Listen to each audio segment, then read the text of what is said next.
So the first on the list is Costa Rica, and I love this because it's where I did my study abroad, but also it's just such a beautiful country with so much to explore, from volcanoes to rainforests to beautiful beaches. Now, Costa Rica's Digital Nomad Visa takes what would be a 90-day tourist visa that you usually get and turns it into a full year for you. So the requirements for you in order to get this visa is that you have to be making a minimum of $3,000 a month from outside of Costa Rica. You must have shown that income for at least the past year. You need to have original bank statements for that. You also need to have an affidavit declaring statements have been requested and obtained from the corresponding bank or been notarized or apostilled with some kind of certification. You're also going to need Spanish translations of those documents. You're also going to have travel or health insurance that covers at least $50,000 for you. You're going to have to check with the Office of the Superintendent General of Insurance of Costa Rica for the authorized companies. But international insurance is also accepted. And I actually went through their system to see what was the lowest quote that I could get, and I found that the cheapest thing I could find was about $234 a month.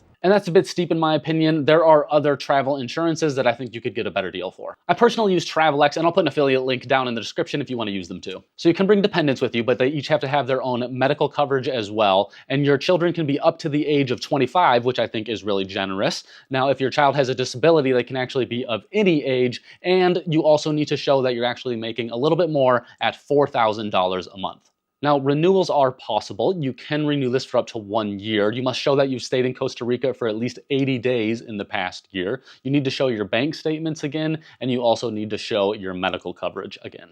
Now, the benefits of this visa would be that you can use your home country's driving license while you're in Costa Rica. You are exempt from income tax while you're underneath this visa. You can open a national bank account in Costa Rica, and you can even waive custom taxes on equipment needed for work.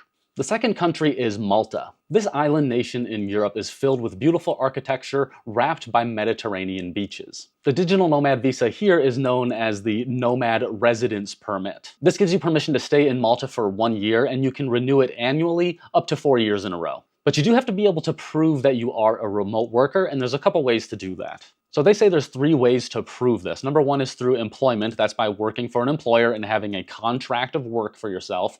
Another way is by being self-employed, like having an LLC and having that registered in a foreign country. Or you can also be a freelancer. Now for Malta, you need to be making a minimum of 42,000 euros per year, and you need to show a minimum of 5 months bank statements showing your guaranteed income. You also need to have travel insurance covering Malta and Europe. You also need to show your property rental or purchase agreement in advance. You're also going to have a background check done on you and have your health insurance prepaid for a minimum of a year, covering at least 30,000 euros. Now in Malta's case, they're not going to accept travel insurance like we talked about before, so you're going to have to email nomad.residencymalta@gov.mt for more information. So in terms of dependents, you can put your spouse as a dependent. Also, if you have a partner that you've been with for at least 2 years and you can prove that you've been together by having like a joint bank account or shared utilities, then that's also accepted. You can also bring your children with you, and they don't even give a maximum age on that. So the benefits of Malta includes the fact that English is an official language of that country. There is just a 10% tax on chargeable income. There is also double tax relief possibly available, and you can also bring over your pets. Country number 3 is Greece. Greece is a pleasant blend of ancient history and mesmerizing natural beauty, as you can explore everything from the ruins of Athens to crystal clear waters of the Aegean Islands. Now for the Greek Digital Nomad Visa, you're going to have to contact the Greek embassy closest to you for specific information. But we do know that they will offer you a 1-year visa that you can renew annually as long as you continue to meet the requirements, as long as you spend 6 months a year in Greece. So you have to be making a minimum of $3,500 a month, and all of that has to be coming from outside of Greece, and you have to be able to prove your work activity. So if you're an employee, you have to have documents from your employers. If you're self-employed, you need to be able to prove that as well. Now, as for dependents, if you have a spouse joining you, that's going to tack on an extra 20% to what you need to be making. And if a child is joining you, that's going to tack on an extra 15% of that $3,500.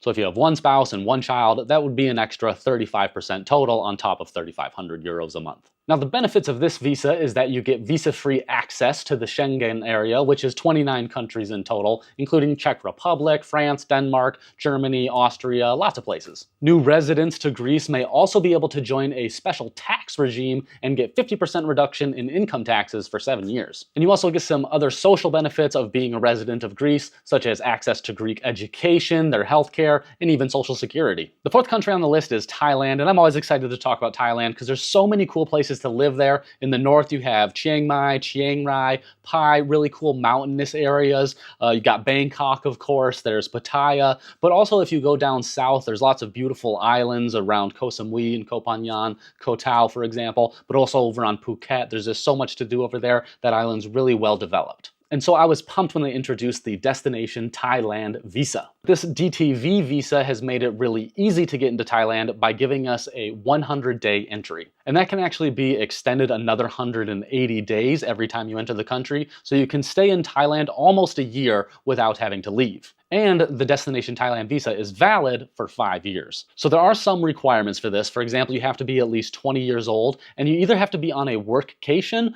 or you have to be participating in what they call Thai soft power.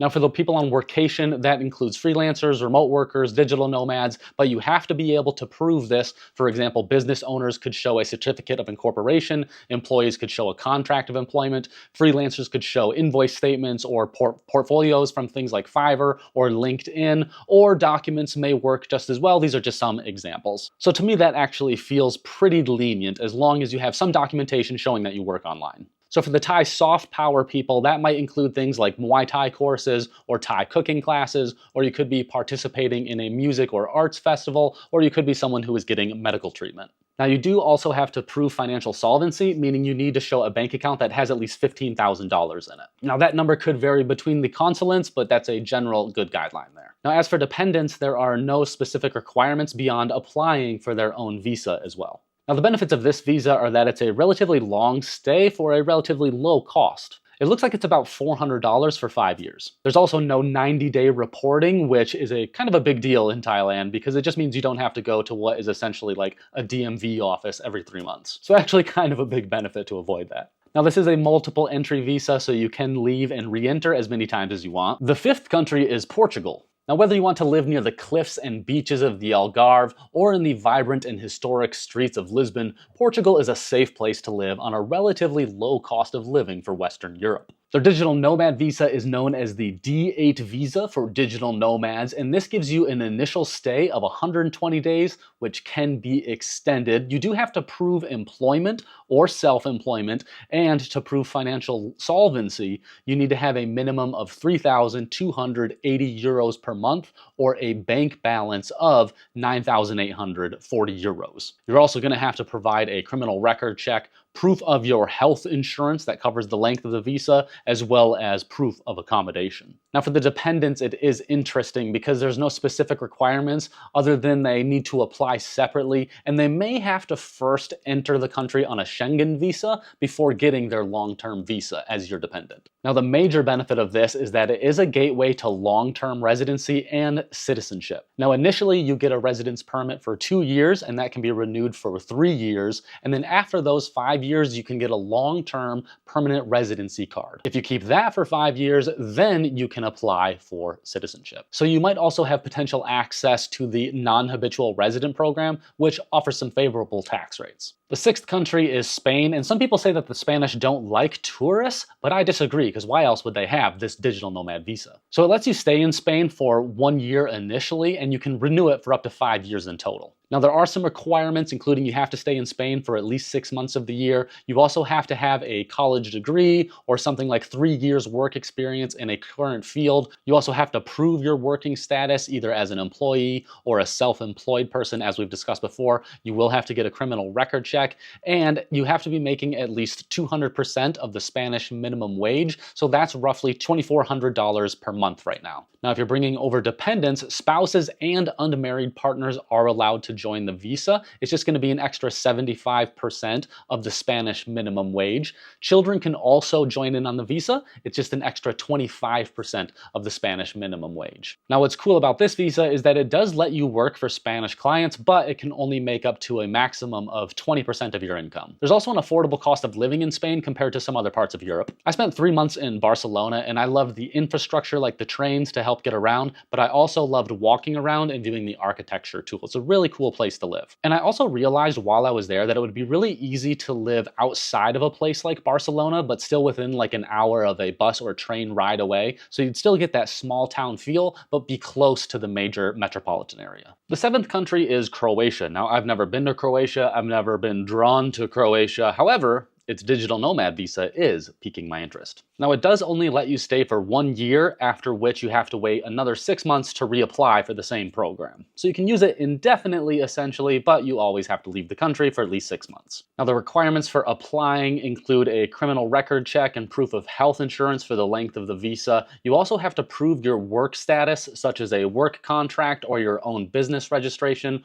or an official statement if you're a digital nomad freelancer. For financial solvency, you're going to have to show 12 months of statements showing at least 2.5 times the national minimum monthly salary. And that currently means an income of at least 2,870 euros per month. Or you could also show 34,440 euros in a bank account. Now, for dependents, you can bring over spouses, children, and common law partners as long as you've been together for at least 3 years, and make sure you add on an additional 10% on your monthly income for each dependent. A major benefit of Croatia is that you don't have to register your address until you actually arrive in Croatia, unlike those other European countries that mandate you have to have your rental already laid out and agreed to before you even get there. You'll also be exempt from income tax, and I've heard that lots of people speak English in Croatia, so you should get by pretty well, but you should still learn Croatian. The 8th country is Georgia. If you've ever wanted to live at the crossroads of Europe and Asia, here you'll find a friendly population that has a rich history of making wine.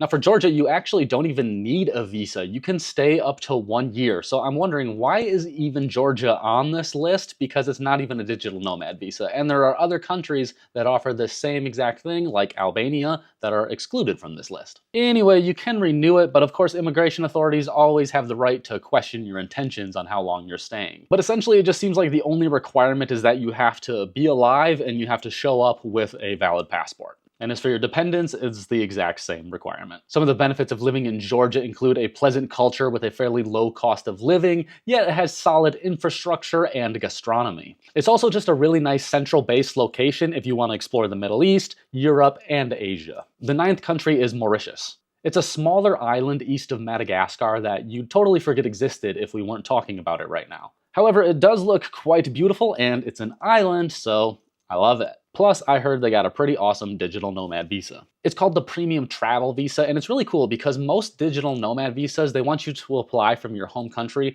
but this one you can actually apply for it while you're inside of Mauritius. You can stay for 1 year and you can renew it. You just have to have evidence of your purpose and intention to use this visa. You have to have proof of accommodation. I would enter on a 180-day tourist visa first in this situation, and then I would find a home, and then I would apply for the Premium Travel Visa later after I know where I'm going to live. You also have to have your travel or health insurance for a minimum of 6 months, and you need to show financial solvency in terms of 3 months bank statements showing at least $1,500 a month income per adult. And if you're going to throw in a child, you need to have another $500 per month income per child. Some of the benefits of this visa is that there are absolutely no processing fees, so it's a free visa. So as a foreigner, you will be allowed to buy some types of property if you're interested in that, and you will only be taxed on remitted income. The 10th country is Indonesia, which has over 17,000 islands to choose from.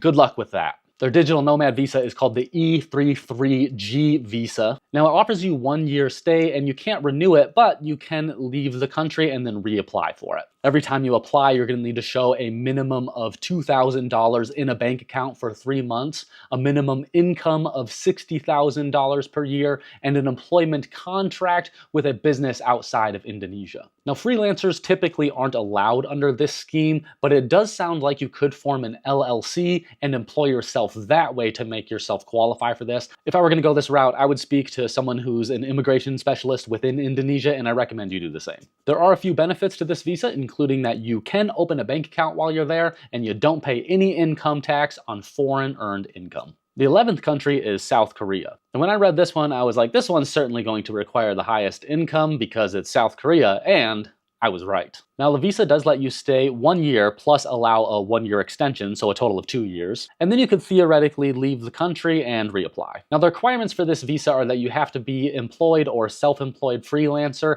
and you have to be earning double South Korea's minimum income. So that's going to be about $64,000 per year, and you need to be able to prove that. You'll have to prove your medical insurance for the length of your stay, get a criminal record check, and you have to prove an address in Korea as well. And so they do allow also for dependents to come over underneath the primary person's visa. Once that's approved, they can get theirs as well. Now, one of the benefits of this long-term arrangement is that if you are renting in Korea, you can get a much better deal usually if you're renting long-term. There's also some possible tax benefits since they only tax income that's remitted into South Korea. You're also going to get a resident card, which gives you access to the fast lane and immigration. You can open a bank account. You can get free Korean classes, which sounds really cool. And you also can access some social services. The 12th country is Italy. It's the world's greatest gastronomical boot. And they offer the Digital Nomad Remote Worker Visa for 1 year. Yes, you can renew that, and the requirements every time you apply are that you need to have health insurance covering at least $50,000. You need to have proof of a rental or a deed in Italy. You also need to prove 6 months worth of employment in your field using something like pay stubs, and you also need to prove you're in a qualified profession. You can do that 3 ways. The first way is by showing that you have a bachelor's degree or better, or you can provide an attestation from the applicable Italian authority certifying you possess the skills for jobs like architecture, teaching, engineering, etc., anything that's like a government licensed job. And the third way is that you can have some other higher qualification with 5 years experience in the field. And if you're an executive in that field, it may be reduced to 3 years within a 7-year time frame. So you're going to need to be making at least $25,000 per year, and passive income like Social Security, stocks, rental income, those are not going to be considered. But your dependents like spouse and children can apply once you've been approved. Some of the benefits of this visa include visa-free travel to the Schengen area. After 5 years, you can get permanent residency as well, which is a potential pathway to citizenship after 10 years. And Italy has very high-quality healthcare available if you're interested in that. Plus, you get that Dolce Vita lifestyle. Now, if you want to check out 9 cheap countries to retire, check out this video right here.